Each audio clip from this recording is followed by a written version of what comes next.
ಈ ಅವಕಾಶ ಮಾಡಿಕೊಟ್ಟಂಥ ತಂದೆ ದೇವರನ್ನು ವಂದಿಸೊಳಾಗಿರುತ್ತೇನೆ. ಮತ್ತು ಬಿಗ್ ಜೆ ಟಿ ವಿ ಸಂಸ್ಥಾಪಕರಾದ ಪ್ರಶಾಂತ್ ಜತನ ಮತ್ತು ಹೊರಕೊಟ್ಟಂಥ ಪತ್ನಿ ಮಕ್ಕಳನ್ನು ಕ್ರಿಸ್ತನ ಹೆಸರಿನಲ್ಲಿ ವಂದಿಸೋಳಾಗಿರುತ್ತೇನೆ. ಮತ್ತು ಇಲ್ಲಿರುವಂಥ ಎಲ್ಲರನ್ನು, ಎಲ್ಲ ಸೇವಕರುಗಳನ್ನು ಕ್ರಿಸ್ತನ ಹೆಸರಿನಲ್ಲಿ ವಂದಿಸೋಳಾಗಿರುತ್ತೇನೆ. ಪ್ರಾರ್ಥನೆ ಮಾಡುವ. ಕರ್ತನಲ್ಲಿ ಪ್ರೀತಿಯುಳ್ಳ ದೇವರೇ, ಅಪ್ಪ, ಈ ಒಂದು ವೇಳೆಗಾಗಿ ಸ್ತೋತ್ರಪ್ಪ. ನಮ್ಮನ್ನು ಕಾಪಾಡೋದಕ್ಕಾಗಿ ಸ್ತೋತ್ರಪ್ಪ. ಅಪ್ಪ ತಂದೆಯಾದ ದೇವರೇ, ನೀವೆಲ್ಲರನ್ನು ಪ್ರೀತಿಸುವಂಥ ದೇವರು. ಯವನಸ್ಥರನ್ನು, ಮಕ್ಕಳನ್ನು, ಮಹಿಳೆಯರನ್ನು, ಎಲ್ಲರನ್ನು ಇರುವಂಥ ಎಲ್ಲ ಕುಟುಂಬದವರನ್ನು ಕುಟುಂಬವಾಗಿ ಪ್ರೀತಿಸುವಂಥ ದೇವರು ಸ್ವಾಮಿ.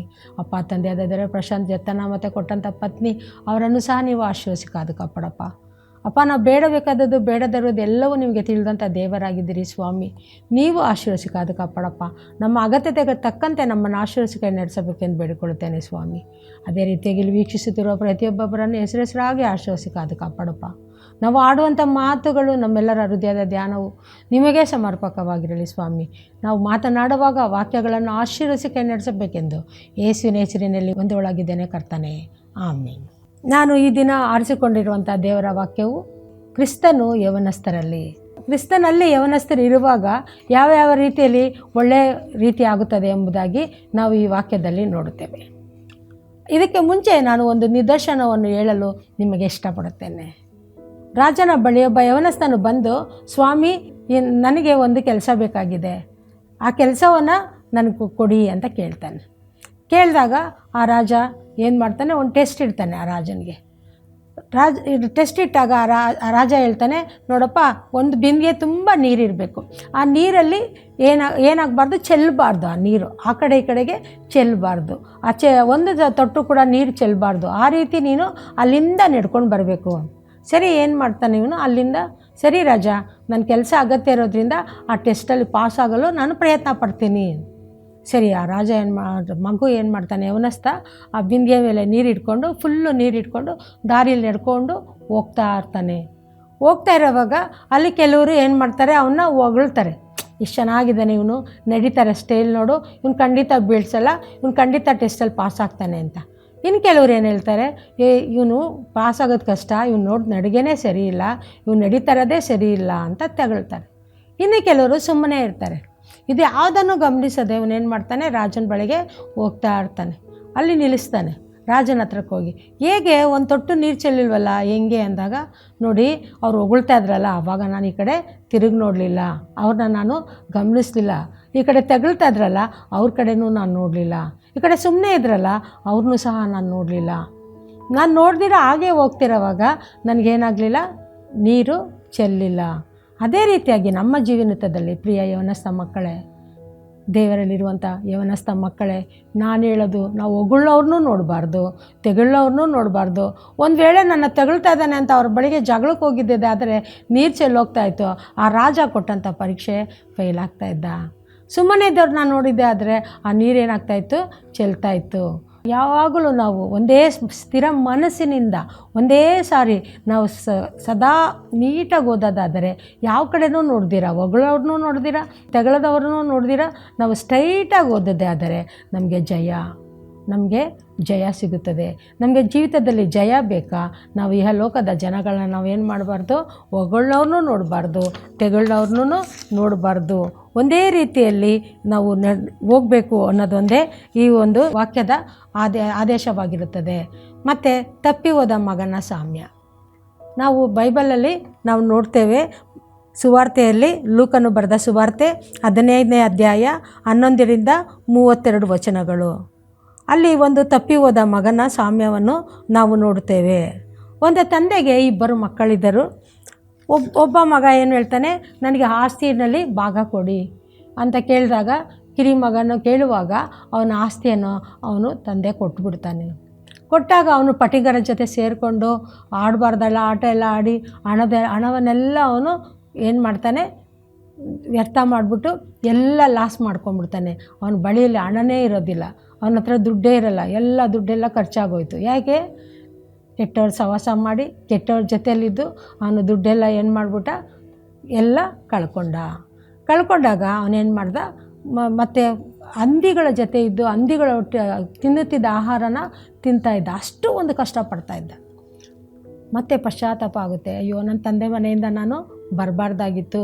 ನನ್ನ ತಂದೆ ಮನೆಯಲ್ಲಿ ದವಸ ಧಾನ್ಯಗಳನ್ನ ಆಳುಗಳು ಕೊಡ್ತಾರೆ, ನಾನೇನು ಮಾಡಬೇಕು, ಮತ್ತೆ ನಾನು ತಂದೆ ಒಟ್ಟಿಗೆ ಹೋಗಬೇಕು ಅಂತ ಪಶ್ಚಾತ್ತಾಪದಿಂದ ಮನೆ ಕಡೆ ನನ್ನಲ್ಲಿ ಅವನೇನಂತ ಅಂದ್ಕೊಳ್ತಾನೆ ಮನಸ್ಸಲ್ಲಿ, ನನಗೆ ಈ ಆಳುಗಳಲ್ಲಿ ಒಬ್ಬನಾದಾಗೆ ಇಟ್ಕೊ ನೀನು ತಂದೆ ಅಂತ ಕೇಳ್ಕೊಳ್ಳೋಣ ಅನ್ನೋ ಒಂದು ಇಷ್ಟದಿಂದ ಬರ್ತಾನೆ. ಇಷ್ಟದಿಂದ ಬರೋವಾಗ ಅವನು ತಂದೆ ದೂರದಿಂದ ನೋಡಿ ಅವನ ಅಪ್ಪಿಕೊಂಡು ಅವನಿಗೆ ಉಂಗುರ ತೊಡಿಸಿ ಅವನಿಗೆ ಒಳ್ಳೆ ನಿಲುವಂಗಿನ ಕೊಡಿ ಅಂತೇಳಿ ಒಳ್ಳೆ ಮೃಷ್ಟಾನ್ನ ಭೋಜನವನ್ನು ಮಾಡಿಸಿ ಅವನು ಕೊಡ್ತಾನೆ. ಅವನ್ನ ತಪ್ಕೊಳ್ತಾರೆ. ತಂದೆಗೆ ಅಷ್ಟು ತಪ್ಪಿ ಹೋದ ಮಗನು ಮತ್ತೆ ಸಿಕ್ತ ಅಂತಂದ್ಬಿಟ್ಟು ಅಷ್ಟು ಸಂತೋಷ ಪಡ್ತಾರೆ. ಈ ಲೋಕದ ತಂದೆ ಅಷ್ಟು ಪ್ರೀತಿ ಮಾಡ್ತಿರುವಾಗ ನನ್ನ ತಂದೆಯಾದ ದೇವರು ನಮಗಾಗಿ ಕಾಯ್ತಾ ಇರ್ತಾರಲ್ಲ, ಅಲ್ಲಿ ನಾವು ಯಾವಾಗ ನಾವು ತಪ್ಪುಗಳನ್ನು ಬಿಟ್ಟು, ಯಾವಾಗ ಕೆಟ್ಟದನ್ನು ಬಿಟ್ಟು ಮತ್ತೆ ನಾವು ಹಿಂತಿರುಗ್ತೀವಿ, ಯಾವಾಗ ಕೆಟ್ಟದನ್ನೆಲ್ಲ ಈ ಹಿಂತಿರುಗಿ ನಾವು ಬರ್ತೀವಿ, ಆಗ ನನ್ನ ತಂದೆ ದೇವರು ಸಹ ನಿಮ್ಮನ್ನು ಕಾಯ್ತಾ ಇರ್ತಾರೆ. ಉಂಗುರವನ್ನು ತೊಡಿಸಲು ಕಾಯ್ತಾ ಇದ್ದಾರೆ, ನಿಲುವಂಗಿಯನ್ನು ತೊಡಲು ಕಾಯಿಸ್ತಾ ಇದ್ದಾರೆ, ನಿಮಗಾಗಿ ಮೃಷ್ಟಾನ್ನ ಭೋಜನವನ್ನು ಕೊಡಲು ಕಾಯ್ತಾ ಇರ್ತಾರೆ. ಕರ್ತನಲ್ಲಿ ಪ್ರೀತಿಯುಳ್ಳ ದೇವಜನರೇ, ನಾನು ಹೇಳುವುದೇನೆಂದರೆ, ನಾವು ಯಾವಾಗಲೂ ತಪ್ಪು ಮಾಡೋದನ್ನು ಬಿಟ್ಟು ದೇವರಿಗೆ ಪಶ್ಚಾತ್ತಾಪದಿಂದ ತಿರುಗಿಕೊಂಡದ್ದೇ ಆದರೆ ದೇವರು ನಮ್ಮನ್ನು ಕಾಪಾಡುವಂಥ ದೇವರಾಗಿದ್ದಾರೆ. ಅದೇ ರೀತಿಯಾಗಿ ಯೋಸೇಫನ ಕಥೆಯನ್ನು ನಾನು ನಿಮ್ಮ ಮುಂದೆ ಹೇಳೋದಕ್ಕೆ ಇಷ್ಟಪಡ್ತೇನೆ. ಯೌವನಸ್ಥನಾದ ಯೋಸೇಫನು ಯಾಕೋಬನ ಮಗನು. ಇವನಿಗೆ 11 ಜನ ಸಹೋದರರಿದ್ದರು. 11 ಜನ ಸಹೋದರರಿದ್ದಾಗ ಯೋಸೇಫ ಏನು ಮಾಡ್ತಾನೆ, ಅವನಿಗೆ ಕಥೆಗಳೆಲ್ಲ ಹೇಳೋದು, ಕನಸುಗಳೆಲ್ಲ ಹೇಳೋದು ಅವನಿಗೊಂದು ಹವ್ಯಾಸ ಆಗಿರುತ್ತೆ. ಆ ಕನಸಲ್ಲಿ ಹೇಳ್ತಾರೆ. ಅವಾಗ 11 ಜನ ಸಹೋದರರು ಏನು ಹೇಳ್ತಾನೆ, ನಕ್ಷತ್ರಗಳು ಬಂದು ನನಗೆ ಕಾಲಿಗೆ ಬಿದ್ದರು, ಮತ್ತು ಸೂರ್ಯ ಚಂದ್ರ ತಂದೆ ತಾಯಿಗಳು ಸಹ ನನ್ನ ಕಾಲಿಗೆ ಬಿದ್ದರು ಎಂಬುದಾಗಿ ಅವನು ಒಂದು ಕಥೆನೇ ಹೇಳ್ತಾರೆ. ಅವಾಗ ಆ ಕಥೆ ಹೇಳೋವಾಗ ತಂದೆ ಗದರಿಸ್ತಾರೆ, ಈ ರೀತಿ ಎಲ್ಲ ಹೇಳ್ಬೇಡ ಹೋಗು ಅಂತ. ಆದರೆ ಅವರ 11 ಜನ ಅಣ್ಣಂದಿರಿಗೆ ಏನಾಗುತ್ತೆ, ಕೋಪ ಬಂದು ಅವನ್ನ ಒಂದು ಹಳ್ಳದಲ್ಲಿ ಹಾಕ್ತಾರೆ. ಆ ಹಳ್ಳದಲ್ಲಿ ಹಾಕಿದಾಗ ಇವನೇನು ಮಾಡ್ತಾನೆ, ಪೋಟಿಫರನ ರಾಜ ಅವನ್ನ ಕರ್ಕೊಂಡೋಗಿ ಮನೆಯಲ್ಲಿ ಅವನ ಸೇವಕನಾಗಿ ಇಟ್ಕೊಳ್ತಾರೆ. ಸೇವಕನಾಗಿ ಇಟ್ಕೊಂಡಿರೋವಾಗ ಪೋಟಿಫರನ ಹೆಂಡತಿ ಅವನ ಮೇಲೆ ಕಣ್ಣಾಕ್ತಾಳೆ, ಅವನ ತಪ್ಪಾಗಿ ಗುರುತಿಸ್ತಾಳೆ, ಅವನು ತಪ್ಪಾಗಿ ನೋಡಲು ಮೋಹಿಸ್ತಾಳೆ. ಆಗ ಅವನು ಯೋಸೇಫ ಓಡಿ ಹೋಗ್ತಾನೆ. ಪ್ರಿಯ ದೇವ ಮಕ್ಕಳೇ, ನಮ್ಮನ್ನು ಯಾರಾದರೂ ತಪ್ಪಾಗಿ ನೋಡಿಕೊಳ್ಳುವಾಗ, ತಪ್ಪಾಗಿ ಮೋಹಿಸುವಾಗ ನಾವು ಬಿಟ್ಟು ಓಡಿ ಹೋಗುತ್ತೇವಾ? ಆ ರೀತಿ ಬಿಟ್ಟು ಹೋದದೇ ಆದರೆ ದೇವರು ನಮ್ಮಲ್ಲಿ ಸಂತೋಷ ಪಡುವನಾಗಿರ್ತಾನೆ. ಆಗ ಅವಳು ಪೋಟಿಫರ ರಾಜ ಬಂದಿದ ತಕ್ಷಣ ಪೋಟಿಫರನಿಗೆ ಇವನು ನನ್ನನ್ನು ಏನು ಮಾಡ್ತಾಯಿದ್ದ, ಮೋಹಿಸ್ತಾ ಇದ್ದ, ಕೆಟ್ಟ ದೃಷ್ಟಿಯಲ್ಲಿ ನೋಡ್ತಾ ಇದ್ದ. ಇವನನ್ನು ನೋಡಿ ನನ್ನನ್ನು ಕೆಟ್ಟ ದೃಷ್ಟಿಯಲ್ಲಿ ನೋಡ್ತಾ ಇದ್ದ ಅಂದಿದ ತಕ್ಷಣ ಕೋಪಗೊಂಡು ಏನು ಮಾಡ್ತಾ ಪೋಟಿಫರನು ಅವನ ಯೋಸೇಫನ ಸೆರೆಮನೆಗೆ ಹಾಕ್ದ. ಸೆರೆಮನೆಯಲ್ಲಿ ಅವನೇನು ಮಾಡ್ತಾಯಿದ್ದ, ಜನಗಳೊಟ್ಟಿಗೆ ಇರ್ತಿದ್ದ. ಆದರೆ ಅವನಿಗೊಂದು ದೇವರು ಅವನ್ನ ನೋಡ್ತಾಯಿದ್ರು, ಅವ್ನು ತಪ್ಪು ಮಾಡಿಲ್ಲ ಅಂತ ದೇವ್ರಿಗೆ ಗೊತ್ತಿತ್ತು. ಅವನಿಗೆ ಒಂದು ವರ ಕೊಟ್ಟಿರ್ತಾರೆ, ಕನಸುಗಳನ್ನ ಬಿಡಿಸುವಂಥ ಒಂದು ವರನ ಕೊಟ್ಟಿರ್ತಾರೆ. ಒಂದು ದಿನ ರಾಜನಿಗೆ ಕನಸು ಬೀಳುತ್ತೆ. ಆ ಕನಸನ್ನ ಇವನು ವಿವರಿಸಿ ಹೇಳ್ತಾನೆ. ವಿವರಿಸಿ ಹೇಳಿದ್ದು ಕರೆಕ್ಟು ಅಂತ ಹೇಳಿದಾಗ ಅವನಿಗೆ ಖುಷಿಯಾಗಿ ಅವನ ಯೋಸೇಫನ್ನು ಏನು ಮಾಡ್ತಾನೆ, ಪೋಟಿಫರನು ಬಿಡುಗಡೆ ಕೊಡ್ತಾನೆ. ನಾವು ದೇವರ ಆಜ್ಞೆಗಳನ್ನು ಕೈಗೊಂಡು ನಡೆಯೋದಾದರೆ, ನಾವು ದೇವರ ಕಡೆಗೆ ತಿರ್ಕೊಳ್ಳೋದಾದರೆ, ನಾವು ಅರಮನೆಯಲ್ಲಿರಲಿ, ಸೆರೆಮನೆಯಲ್ಲಿರಲಿ, ನಾವು ಕಷ್ಟದಲ್ಲಿರಲಿ, ನೋವಲ್ಲಿರಲಿ, ಎಲ್ಲವನ್ನು ನೋಡುವಂಥ ದೇವರು ನನ್ನ ದೇವರಾಗಿದ್ದಾರೆ. ಅವರು ಕರುಣಾಮಯಿ ದೇವರು, ಅವರು ಸೃಷ್ಟಿಕರ್ತನು, ಸಕಲವನ್ನು ಸೃಷ್ಟಿಸಿದಂಥ ಸೃಷ್ಟಿಕರ್ತ. ನಮ್ಮ ಒಂದೊಂದು ಕೂದಲುಗಳು ಸಹ ಅವ್ರಿಗೆ ಎಣಿಕೆಯಾಗಿವೆ. ನಾವು ಮಾಡುವಂಥ ತಪ್ಪುಗಳೇನು, ನಾವು ಮಾಡಬಾರದ ಒಳ್ಳೆಯ ಕೆಲಸವೇನು ಎಂಬುದಾಗಿ ಅವ್ರಿಗೆ ಗೊತ್ತಿರುತ್ತದೆ. ಯೋಸೇಫನನ್ನು ದೃಷ್ಟಿಸಿ ನೋಡಿದ ತಂದೆ ದೇವರು ಅವನಿಗೆ ಒಳ್ಳೆತನದಿಂದ ಅವನನ್ನು ಸೆರೆಮನೆಯಿಂದ ಬಿಡಿಸಿ ಮತ್ತೆ ಮನೆಗೆ ಕರೆದುಕೊಂಡು ಅವನು ಇನ್ನೂ ಹೆಚ್ಚಾಗಿ ಅವನಿಗೆ ಒಳ್ಳೆಯ ಮೇಲುದ್ಯೋಗವನ್ನು ಮೇಲೆ ಇರುವಂಥ ಉದ್ಯೋಗಗಳನ್ನು ಕೊಡ್ತಾರೆ. ನಾವು ಮತ್ತೊಂದು ಕತೆ ನೋಡ್ತೇವೆ. ತೋಮ ಏನು ಮಾಡ್ತಾನೆ, ತೋಮನಿಗೆ 12 ಜನ ಶಿಷ್ಯರಲ್ಲಿ, ಯೇಸು ಸ್ವಾಮಿ 12 ಜನ ಶಿಷ್ಯರಲ್ಲಿ ಒಬ್ಬನಾಗಿರ್ತಾನೆ. ತೋಮ ಏನು ಮಾಡಿರ್ತಾನೆ, ಅವನು ಆರ್ಕಿಟೆಕ್ಟ್ ಆಗಿರ್ತಾನೆ, ಅಂದರೆ ಅವನು ಇಂಜಿನಿಯರು, ಮನೆಗಳನ್ನೆಲ್ಲ ಕಟ್ಟೋಂಥ ಒಬ್ಬ ವ್ಯಕ್ತಿ. ಅವನು ಎಲ್ಲನೂ ನಂಬ್ತಾ ಇರಲಿಲ್ಲ. ತೋಮ ಅಂದರೆ ಥಾಮಸ್ ಇಂಗ್ಲೀಷಲ್ಲ, ಎಲ್ಲನೂ ನಂಬ್ತಾ ಇರಲಿಲ್ಲ. ಅವನು ನೋಡಿ ಗುರುತಿಸಿ ಮುಟ್ಟಿ ಆಮೇಲೆ ಹೇಳ್ತಾ ಇದ್ದ, ಇವನು ಇದು ಹೌದು, ಕರೆಕ್ಟ್ ಅದು ಅಂತ. ಹಾಗೆ ಇವನು ಸುವಾರ್ತೆ ಸಾರ್ತಾ ಇದ್ದ. ಎಲ್ಲ ಒಂದೊಂದು ರಾಜ್ಯಗಳಿಗೋಗಿ, ಒಂದೊಂದು ದೇಶಗಳಿಗೋಗಿ, ಭಾರತ ದಶದಲ್ಲೂ ಸಹ ಬಂದು ಸುವಾರ್ತಿಕನಾಗಿರುವಂಥ ಒಬ್ಬ ತೋಮ. ಅವನಿಗೆ ಡೋಫರನ್ ಎಂಬ ರಾಜ ತೋಮನಿಗೆ ಹೇಳ್ತಾನೆ, ಸುಂದರವಾದ ಒಂದು ಅರಮನೆಯನ್ನು ಕಟ್ಟಿ ನನಗೆ ಕೊಡು ಅಂತ ತೋಮನ್ನ ಕೇಳ್ತಾನೆ. ಅವನು ಕೇಳಿದಾಗ ಅವನು ಹೇಳ್ತಾನೆ ಆಯಿತು ಅಂತ. ಅವನ ಕೈಯಲ್ಲಿ ಹಣ ಎಲ್ಲ ಕೊಡ್ತಾರೆ, ದುಡ್ಡೆಲ್ಲ ಕೊಟ್ಟಾಗ, ರಾಜ ದುಡ್ಡೆಲ್ಲ ಕೊಟ್ಟಾಗ ಅವನೇನು ಮಾಡ್ತಾನೆ,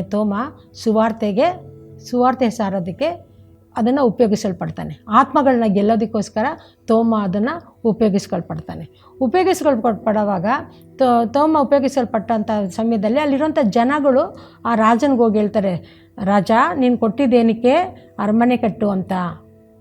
ಈ ಏನು ಮಾಡ್ತಾ ಇದ್ದಾನೆ, ಎಲ್ಲನೂ ಸುವಾರ್ತೆಗೆ ಸೇವೆಗೆ ಉಪಯೋಗಿಸ್ಕೊಳ್ತಾ ಇದ್ದಾನೆ. ಹೌದಾ, ಹಂಗಿದ್ರೆ ಅವನ್ನ ಕರೀರಿ ಅಂತ ಅವನ್ನ ಕರೆಸ್ತಾನೆ. ನೀನೇನು ಮಾಡ್ತಾ ಇರೋದು ನಾನು ಹೇಳಿದ್ದೇನು, ನೀನು ಅರಮನೆಯನ್ನು ಕಟ್ಟು ಅಂತಂದರೆ ನೀನೇನು ಮಾಡ್ತಾ ಇದೆಯಾ, ಸುವಾರ್ತೆ ಸಾರ್ತಾ ಇದೆಯಾ. ಆ ಹಣದಲ್ಲಿ ಖರ್ಚು ಮಾಡಿ ಸುವಾರ್ತೆ ಸಾರ್ತಾ ಇದೆಯಾ. ಕೋಪ ಬಂದ್ಬಿಡುತ್ತೆ ರಾಜನಿಗೆ. ಇವನನ್ನು ಸೆರೆಮನೆಗೆ ಹಾಕಿ. ಸರಿ, ಅವನ್ನ ಸೆರೆಮನೆಗೆ ಹಾಕಿದಾಗ ಒಂದು ಸ್ವಲ್ಪ ದಿವಸ ಆದಮೇಲೆ ರಾಜನ ತಮ್ಮನಿಗೆ ಕಾಯಿಲೆ ಬರುತ್ತೆ. ಕಾಯಿಲೆ ಬಂದಾಗ ಅದಕ್ಕೆ ಮುಂಚೆ ಹೇಳ್ತಾನೆ, ನೋಡಿ ರಾಜ, ನಾನು ಅರಮನೆಯನ್ನು ಕಟ್ಟೋದಕ್ಕೆ ಈ ಲೋಕದ ಅರಮನೆ ಅಲ್ಲ, ಪರಲೋಕದಲ್ಲಿರುವಂಥ ಅರಮನೆಯನ್ನು ಕಟ್ಟಲು ನಾನು ಸಿದ್ಧ ಮಾಡ್ತಾ ಇದ್ದೇನೆ. ಈ ಲೋಕದಲ್ಲಿರುವಂಥದ್ದು ಎಲ್ಲರೂ ನಶಿಸಿ ಹೋಗ್ತದೆ, ಏನೇ ಇದ್ರೂ ಇಲ್ಲೇನೂ ಇರೋದಿಲ್ಲ. ಆದರೆ ಪರಲೋಕದಲ್ಲಿ ನಾವು ಮನೆ ಕಟ್ಟೋದೇ ಆದರೆ, ಪರಲೋಕದಲ್ಲಿ ನಾವು ಜೀವಿಸ್ತಾ ಇದ್ದದೇ ಆದರೆ, ಪರಲೋಕದ ಮನೆ ನಮಗೆ ಸ್ಥಿರವಾದ ಮನೆಯನ್ನು ನಾನು ನಿಮ್ಮಲ್ಲಿ ಕಟ್ಟಕ್ಕೆ ಹೋಗ್ತಾ ಇದ್ದೀನಿ ಅಂದಾಗ ಇನ್ನೂ ಕೋಪಗೊಂಡವನ್ನ ಸೆರೆಮನೆಗೆ ಹಾಕ್ಸಿರ್ತಾನೆ. ಸ್ವಲ್ಪ ದಿನ ಆದ ಮೇಲೆ ತಮ್ಮ ಕಾಯಿಲೆಯಿಂದ ನರಳುತ್ತಾ ಇರ್ತಾನೆ. ಕಾಯಿಲೆ ಬಂದ್ಬಿಡುತ್ತೆ ಅವನಿಗೆ, ದೊಡ್ಡ ಕಾಯಿಲೆ ಬಂದಾಗ ಆ ಕಾಯಿಲೆಯಲ್ಲಿ ಅವನಿಗೆ ಒಂದು ಕನಸು ಬೀಳುತ್ತೆ. ಅರಮನೆ ಕರ್ಕೊಂಡೋಗಿ ಅರಮನೆಯಲ್ಲಿ ಅವನು ಇದನ್ನೆಲ್ಲ ತೋರಿಸ್ತಾರೆ ದೇವದೂತರುಗಳು. ಅರಮನೆಯಲ್ಲಿ ಚಿನ್ನದ ಮನೆ, ಚಿನ್ನದ ಬೀದಿಗಳು, ಚಿನ್ನದ ಅರಮನೆಯನ್ನು ತೋರಿಸ್ತಾರೆ. ಮತ್ತು ಅವನು ಸತ್ತೋಗ್ತಾನೆ. ರಾಜನ ತಮ್ಮ ಸತ್ತೋದಾಗ ರಾಜ ಏನು ಮಾಡ್ತಾನೆ, ತೋಮನ ಕರ್ಕೊಬನ್ನಿ ಅಂತೇಳಿ ತೋಮನ್ನ ಕರೆಸಿ ಪ್ರಾರ್ಥನೆ ಮಾಡಿದಾಗ ಅವನಿಗೆ ಜೀವ ಬರುತ್ತೆ. ಜೀವ ಬಂದಾಗ ಏನು ಮಾಡ್ತಾನೆ, ರಾಜನ ತಮ್ಮ ಈ ಥರ ಪರಲೋಕದಲ್ಲಿ ಅರಮನೆಗಳಿದೆ, ಪರಲೋಕದಲ್ಲಿ ಒಂದು ವಜ್ರ ವೈಡೂರ್ಯ ಇರುವಂಥ ಒಂದು ಸ್ಥಳ ಅದು, ಅಂಥ ಸ್ಥಳಕ್ಕೆ ಶಾಂತಿ ಸಮಾಧಾನ ಇರುವಂಥ ಸ್ಥಳನ ನನಗೆ ದೇವದೂತರುಗಳು ಕರ್ಕೊಂಡೋಗಿ ತೋರಿಸಿದ್ರು. ಆ ಸ್ಥಳ ಸಿದ್ಧ ಮಾಡೋದಕ್ಕೇ ಹೇಳ್ತಾ ಇದ್ದಿದ್ದು. ಇಂಥ ಸ್ಥಳ ನಿಮ್ಗೆ ಬೇಕಾ, ಆ ಸ್ಥಳದಲ್ಲಿ ನೀವು ಜೀವಿಸ್ಬೇಕಾ, ಹಾಗಾದರೆ ನಾವೇನು ಮಾಡಬೇಕು, ದೇವರ ಕಡೆಗೆ ತಿರುಗಬೇಕು, ಸುವಾರ್ತೆ ಸಾರಬೇಕು, ಹೇಳಿದಂತೆ ನಾವು ಸಹ ಜೀವಿಸಬೇಕು. ಆಮೇಲೆ ರಾಜನು ಮತ್ತು ರಾಜ ತಮ್ಮ ದೀಕ್ಷಾಸ್ಥಾನ ಹೊಂದಿಕೊಂಡು ದೇವರನ್ನು ನಂಬಿ ದೇವರ ಕಡೆಗೆ ತಿರುಗ್ತಾರೆ, ದೇವರನ್ನು ನಂಬಿ ಜೀವಿಸುತ್ತಾರೆ. ಹಾಗಾದರೆ ನೋಡಿ, ರಾಜ ಏನು ಹೇಳ್ತಾನೆ, ನೀರು ಎಡಕ್ಕೂ ಸ್ವಲ್ಪನೂ ಚೆಲ್ದಿರ ನೀನು ತೊಗೊಂಡು ಬಾ ಅಂತಂದಾಗ ಅವನು ರಾಜನನ್ನೇ ದೃಷ್ಟಿಸಿ ಹೋದಾಗ ಆ ರಾಜ ಯಾಕಪ್ಪ ಯಾವ ರೀತಿ ಅಂದಾಗ ಅವನು ಯಾವ ಕಡೆನೂ ನೋಡಲಿಲ್ಲ, ಹೊಗಳವ್ರನ್ನೂ ನೋಡಲಿಲ್ಲ, ತೆಗಳವ್ರನ್ನೂ ನೋಡಲಿಲ್ಲ. ನಿಮ್ಮ ಜೀವಿತ ಈ ದಿನದಲ್ಲಿ ಯಾವ ರೀತಿ ಇದೆ? ನಾವು ಹೊಗಳ್ತಾ ಇರೋರ ಕಡೆ ತಿರುಗಿಬಿಡೋದಾ, ಇಲ್ಲ ತೆಗಳ್ತಾ ಇರೋರ ಕಡೆ ತಿರುಗಿಬಿಡೋದಾ? ನಾವು ಯಾವ ಕಡೆ ತಿರುಗಬೇಕು, ನಾವು ಯಾವ ರೀತಿಯಲ್ಲಿ ಹೋಗಬೇಕು ಎಂಬುದಾಗಿ ಮೊದಲನೇದಾಗಿ ನಾವು ತಿಳ್ಕೊಳ್ಬೇಕು. ನಾವು ಯಾರನ್ನು ನೋಡದೆ ದೇವರನ್ನೇ ದೃಷ್ಟಿಸಿ ಹೋಗುತ್ತಿರುವಾಗ ನಮ್ಮೆಲ್ಲ ಜಯ, ಎಲ್ಲದರಲ್ಲೂ ನಮಗೆ ಜಯ ಸಿಗುತ್ತದೆ. ಖಂಡಿತವಾಗಿ ನಾವು ದೇವರಲ್ಲಿ ಜಯವನ್ನು ಹೊಂದುತ್ತೇವೆ. ಅದೇ ರೀತಿಯಾಗಿ ತಪ್ಪಿ ಹೋದ ಮಗನ ಸೌಮ್ಯವನ್ನು ನೋಡುತ್ತಿರುವಾಗ ಅವನು ಪಟಿಂಗರ ಜೊತೆ ಸೇರಿಕೊಂಡಿದ್ದ, ಅವನು ತಪ್ಪು ಮಾಡ್ತಾ ಇದ್ದ, ಅವನು ಬೇಕಾದದ್ದನ್ನೆಲ್ಲ ಅನುಭವಿಸ್ತಾ ಇದ್ದ, ಎಲ್ಲ ಹಣವನ್ನೆಲ್ಲ ಖರ್ಚು ಮಾಡ್ಕೊಂಡಿದ್ದ, ಎಲ್ಲವನ್ನು ಅವನೇನು ಮಾಡ್ಕೊಂಡಿದ್ದ, ನಿರ್ಗತಿಗಳಂತೆ ನಿಂತಿದ್ದ. ಮೇಯಿಸ್ತಿದ್ದಂಥ ಒಂದು ಆಹಾರನ ಅವನು ತಿಂತಾಯಿದ್ದ ಅಂತಂದರೆ ಅವನ ಜೀವಿತ ಯಾವ ರೀತಿ ಇತ್ತು ಎಂಬುದಾಗಿ ನೀವು ತಿಳಿದುಕೊಳ್ಳ್ರಿ. ಅವನು ಯಾವ ರೀತಿ ಒಂದು ಸ್ಥಿತಿಯಲ್ಲಿದ್ದ ಅಂತ. ಆ ಸ್ಥಿತಿಯಲ್ಲೂ ಅವನೇನು ಮಾಡಲಿಲ್ಲ, ಅವ್ರ ತಂದೆನ ಮರಿಲಿಲ್ಲ. ಅವನು ತಗ್ಗಿಸ್ಕೊಂಡ, ತನ್ನನ್ನು ತಾನು ತಗ್ಗಿಸ್ಕೊಂಡು ಒಂದು ಸತಿ ನನಗೆ ಈ ಥರ ಒಂದು ಸೇವೆ ಮಾಡಲು ಅವಕಾಶ ಕೊಡಿ, ನಿಮ್ಮ ಜೊತೆ ಇರೋದಕ್ಕೆ ನನಗೆ ಅವಕಾಶ ಕೊಡಿ, ನಾನು ನಿಮ್ಮ ಜೊತೆ ಇರಬೇಕು, ನಾನು ನಿಮ್ಮ ಒಟ್ಟಿಗಿರಬೇಕು, ಈ ಕೆಲಸದ ಆಳುಗಳಲ್ಲಿ ಒಬ್ಬನಾಗಿ ನನ್ನನ್ನು ಇಟ್ಕೊಳ್ರಿ ಅಂತ ಅವನು ಕೇಳ್ಕೊಂಡ. ಆದರೆ ಅವ್ರ ತಂದೆ ಏನು ಮಾಡಿದ್ರು, ತನ್ನ ಪ್ರೀತಿಯಿಂದ ಅಪ್ಪಿಕೊಂಡು ಅವನಿಗೆ ಉಂಗುರನ ತೊಡಿಸಿ ಅಲ್ವಾ. ತಂದೆ ದೇವರು ನಮ್ಮನ್ನು ಸಹ ಅದೇ ರೀತಿಯಾಗಿ ಕಾಯ್ತಾ ಇರ್ತಾರೆ. ಯಾವ ರೀತಿ ಅಪ್ಪಿಕೊಳ್ಬೇಕು, ಪ್ರೀತಿಯಿಂದ ನಿಮ್ಮನ್ನು ಸಹ ನೋಡ್ತಾ ಇರ್ತಾರೆ. ನೀವು ತಪ್ಪಾದ ದಾರಿಯಲ್ಲಿ ಓದೋದನ್ನು ತೆಗೆದು ಹಿಂತಿರುಗಿ ಬಂದದೇ ಆದರೆ ದೇವರು ಖಂಡಿತ ನಿಮ್ಮನ್ನು ಸೇರಿಸ್ಕೊಳ್ತಾರೆ, ಖಂಡಿತ ನಿಮ್ಮನ್ನು ಪ್ರೀತಿಯಿಂದ ನೋಡಿಕೊಳ್ತಾರೆ. ಆ ಪ್ರೀತಿ ನನಗೆ ನಿಮಗೆ ಬೇಕು ಅಂದರೆ ನಾವು ಮತ್ತೆ ನಮ್ಮಲ್ಲಿರುವಂಥ ಆ ಕೊಳಕಾದ ಜೀವಿತವನ್ನು ಬಿಟ್ಟು, ಆ ಕೊಳಕಾದ ಫ್ರೆಂಡ್ಗಳನ್ನ ಬಿಟ್ಟು, ಆ ದುಷ್ಟ ಸ್ನೇಹಿತರನ್ನು ಬಿಟ್ಟು, ಕೆಟ್ಟದನ್ನು ನಾವು ನೋಡಿದಿರ ದೇವರ ಕಡೆಗೆ ತಿರುಗದ್ದೇ ಆದರೆ ದೇವರು ಖಂಡಿತ ನಮ್ಮನ್ನು ಆಶೀರ್ವದಿಸುವಂಥ ದೇವರಾಗಿರುತ್ತಾರೆ. ಕರ್ತನಲ್ಲಿ ಪ್ರೀತಿಯುಳ್ಳ ಜನರೇ, ಹಾಗಾದರೆ ಮತ್ತೊಂದು ನಾವು ಏಸಪ್ಪನ ಕಥೆಯನ್ನು ನೋಡುತ್ತಿರುವಾಗ, ಏಸೇಪ ಪೋಟಿಫರನ ಹೆಂಡತಿ ಅವನ ಮೋಹಿಸ್ತಾಳೆ, ಅವನನ್ನು ಇಷ್ಟಪಡ್ತಾಳೆ. ಆದರೆ ಏನು ಹೇಳ್ತಾನೆ ಏಸೇಪ, ದೇವರ ಆಜ್ಞೆಗಳನ್ನ ಕೈಗೊಂಡು ನಡೀತಾ ಇದ್ದವನು ಅವನು ಆ ಕೆಟ್ಟ ಕೆಲಸದಿಂದ ದೂರ ಓಡ್ತಾನೆ. ನಾವು ಯೌವನದಲ್ಲಿ ಅನೇಕ ಶೋಧನೆಗಳು ಮಹಿಳೆಯರಿಗಾಗಲಿ, ಮಕ್ಕಳಿಗಾಗಲಿ, ಹೆಣ್ಮಕ್ಳಿಗಾಗಲಿ, ಗಂಡು ಮಕ್ಳಿಗಾಗಲಿ ಬರುವಾಗ ನಾವೇನು ಮಾಡಬೇಕು, ಅದನ್ನು ಬಿಟ್ಟು ದೂರ ಹೋಗಬೇಕು. ದೂರದಿಂದನೇ ಓಡೋಗ್ತಾನೆ. ಆದರೂ ಅವನ ಮೇಲೆ ತಪ್ಪು ಹೊರಿಸ್ದಾಗ ಕೂಡ, ಅವ್ನ ಸೆರೆಮನೆಯಲ್ಲಿದ್ದಾಗ ಕೂಡ ದೇವರು ಅವನ್ನ ಏನು ಮಾಡ್ತಾಯಿದ್ರು, ಅವನ ಕರುಣೆಯ ಕಣ್ಣುಗಳು, ತಂದೆ ದೇವರ ದೃಷ್ಟಿ ಏಸಪ್ಪನ ಮೇಲಿತ್ತು. ಅವನು ಕಥೆಗಳನ್ನು ಬಿಡಿಸುವಂಥ ಜ್ಞಾನ ದೇವ್ರು ಕೊಟ್ಟಿದ್ದರು. ದೇವ್ರು ಕೊಟ್ಟಾಗ ಅವನಿಗೆ ಆಶೀರ್ವಾದಗಳು ಸುರಿಸಲ್ಪಟ್ಟವು. ಅದೇ ರೀತಿಯಾಗಿ ಏನು ಮಾಡ್ತಾನೆ ಏಸಪ್ಪನು, ಅವನು ಸೆರೆಮನೆಯಲ್ಲಿರೋವಾಗ ಕೂಡ ಪ್ರೇಯರ್ ಮಾಡ್ತಿರ್ತಾನೆ, ದೇವ್ರ ಕಡೆಗೆ ತಿರುಗ್ತಾ ಇರ್ತಾನೆ, ದೇವ್ರ ಕಡೆಗೆ ತಿರ್ಕೊಂಡಿರ್ತಾನೆ, ಪ್ರಾರ್ಥನೆಯನ್ನು ಹೆಚ್ಚಾಗಿ ಮಾಡ್ತಿರ್ತಾನೆ. ಏಸಪ್ಪನು ದೇವರನ್ನು ಮರೆಯಲಿಲ್ಲ, ಏಸಪ್ಪನನ್ನು ದೇವರು ಸಹ ಮರೆಯಲಿಲ್ಲ. ತೋಮ ನೋಡಿ, ಅವನು ಸುವಾರ್ತಿಕನಾಗಿದ್ದ. ತೋಮ 12 ಜನ ಶಿಷ್ಯರಲ್ಲಿ ಒಬ್ಬನಾಗಿದ್ದ. ತೋಮ ಏನು ಮಾಡ್ದ, ಅವನು ರಾಜ ಕೊಟ್ಟಿದ್ದಂಥ ದುಡ್ಡನ್ನ ಭಯಪಡಲಿಲ್ಲ. ಅವನು ಅಯ್ಯೋ ನಾವು ಸುವಾರ್ತೆ ಹೇಳ್ತಾಯಿದ್ರೆ ಇವರೇನಂತಾರಪ್ಪ ಅಂತ ಅಂದ್ಕೊಳ್ಳಿಲ್ಲ, ಹಂಗಿಸ್ತಾರಪ್ಪ ಅಂತ ಅವನು ಅಂದ್ಕೊಳ್ಳಿಲ್ಲ. ಅವನು ಧೈರ್ಯದ ಮನಸ್ಸಿನಿಂದ ಆ ರಾಜನ ದುಡ್ಡನ್ನು ತೆಗೆದುಕೊಂಡು ರಾಜನ ಹಣದಲ್ಲಿ ಅವನೇನು ಮಾಡ್ತಾನೆ, ಅವನು ಸುವಾರ್ತೆ ಸಾರ್ತಾನೆ, ಆತ್ಮಗಳನ್ನು ಗೆಲ್ತಾನೆ. ನಾವು ಸಹ ತೋಮನಂತೆ ಧೈರ್ಯವಾಗಿ ಆತ್ಮಗಳನ್ನು ಗೆಲ್ಲಲು ನಾವು ಇಷ್ಟಪಡ್ತೇವೆ. ನಾವು ತೋಮನಂತೆ ಆಗಲು ಇಷ್ಟ ಇರ್ತೇವೆ. ತೋಮನ ಚರಿತ್ರೆಗಳನ್ನು ನಾವು ಪ್ರತಿಯೊಬ್ಬೊಬ್ಬರ ಗ್ರಂಥಗಳಲ್ಲಿರುತ್ತದೆ. ಬೈಬಲನ್ನು ಓದಬೇಕು, ಪ್ರಾರ್ಥನೆ ಮಾಡಬೇಕು, ಪ್ರೇಯರ್ ಮಾಡಬೇಕು. ಅಂಥ ಜೀವಿತ ಜೀವಿಸುವಾಗ ನಮಗೂ ಸಹ ಪರಲೋಕದಲ್ಲಿ ಒಂದು ಜಯಧ್ವಜ, ಪರಲೋಕದಲ್ಲಿ ಅವನ ಕತೆ ನೋಡಿ ಆ ರಾಜನಿಗೆ ದೇವರು ಸಂದರ್ಭನ ಮಾಡಿಕೊಟ್ರು. ರಾಜನ ತಮ್ಮನಿಗೆ ಹುಷಾರಿಲ್ದಿರೋವಾಗ ಆ ಹುಷಾರಿಲ್ದಿರೋದನ್ನು ನೋಡಿಕೊಂಡು ಅವ್ನಿಗೇನು ಮಾಡಿದ್ರು, ಅವನ್ನ ಎಲ್ಲ ತೋರಿಸ್ಕೊಟ್ರು. ಪರಲೋಕದಲ್ಲಿರುವಂಥ ವೈಭವ, ಪರಲೋಕದಲ್ಲಿರುವಂಥ ಅರಮನೆ, ಪರಲೋಕದಲ್ಲಿರುವಂಥ ಅಲ್ಲಿರುವಂಥ ಶಾಂತಿ, ಸಮಾಧಾನ, ಜಯಧ್ವಜವನ್ನು ತೋರಿಸ್ಕೊಟ್ಟಿದ್ರು. ಯಾರಿಗೆ? ರಾಜನ ತಮ್ಮನಿಗೆ. ಅದನ್ನು ಏನು ಮಾಡ್ತಾನೆ ರಾಜನ ತಮ್ಮ, ಆ ರಾಜನಿಗೆ ಹೇಳಿದಾಗ ತೋಮನಿಗೆ ಎಲ್ಲ ಥರದ ಬಿಡುಗಡೆಯನ್ನು ಕೊಟ್ಟು ದೇವರವನನ್ನು ಆಶೀರ್ವದಿಸ್ತಾರೆ, ದೇವರವನನ್ನು ಕಾಪಾಡ್ತಾರೆ. ನಾವು ಪ್ರಾರ್ಥನೆ ಮಾಡೋಣ. ನಮ್ಮನ್ನು ಬಹಳವಾಗಿ ಪ್ರೀತಿ ಮಾಡುವಂಥ ನಮ್ಮ ತಂದೆಯಾದ ದೇವರೇ, ಹೌದು ಸ್ವಾಮಿ, ತೋಮನಂತೆ ನಾವು ಜೀವಿಸಬೇಕು. ತೋಮನ ನಡೆದಂಥ ಘಟನೆಗಳ ಥರ ನಾವು ಸಹ ಸುವಾರ್ತಿಕರಾಗಿ ಜೀವಿಸುವಂಥ ಶಕ್ತಿ, ಜ್ಞಾನವನ್ನು ದಯಪಾಲಿಸಪ್ಪ.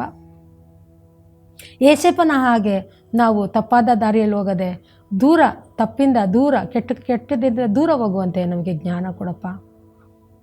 ಆ ಯವನಸ್ಥ ಮಗನು ಎಲ್ಲವನ್ನು ತೆಗೆದುಕೊಂಡು ಹೋದಾಗ ಅವನನ್ನು ಮುಟ್ಟಿ, ಅಪ್ಪ ಸ್ವಾಮಿ ಹಿಂತಿರುಗಿ ಬರುವಂತೆ ಮಾಡಿದಂಥ ದೇವರೇ, ನಮ್ಮ ತಪ್ಪುಗಳನ್ನು ಬಿಟ್ಟು ನಾವು ಮನ್ನಿಸಿ ಅರಿಕೆ ಮಾಡದಾದರೆ ನೀವು ನಮ್ಮನ್ನು ಪ್ರೀತಿಯಿಂದ ನೋಡುವಂಥ ದೇವರಾಗಿದ್ದೀರಾ. ನೀವು ನಮ್ಮನ್ನು ಆಶೀರ್ವದಿಸುವಂಥ ದೇವರಾಗಿದ್ದೀರಾ. ನೀವು ನಮ್ಮನ್ನು ಕೈ ನಡೆಸಿ ಕಾದು ಕಾಪಾಡಬೇಕೆಂದು ಯೇಸುವಿನ ಹೆಸರಿನಲ್ಲಿ ಬೇಡಿ ಒಂದೊಳಗಿದ್ದೇನೆ ಕರ್ತನೆ. ಸುವಾರ್ತೆ ತಲುಪದ ಊರು ಇರಲೇಬಾರದು, ಸಭೆಯೂ ಇಲ್ಲದ ಗ್ರಾಮ ಇರಬಾರದೆಲ್ಲಿಯೂ. ಸುವಾರ್ತೆ ತಲುಪದ ಊರು ಇರಲೇಬಾರದು, ಸಭೆಯೂ ಇಲ್ಲದ ಗ್ರಾಮ ಇರಬಾರದು.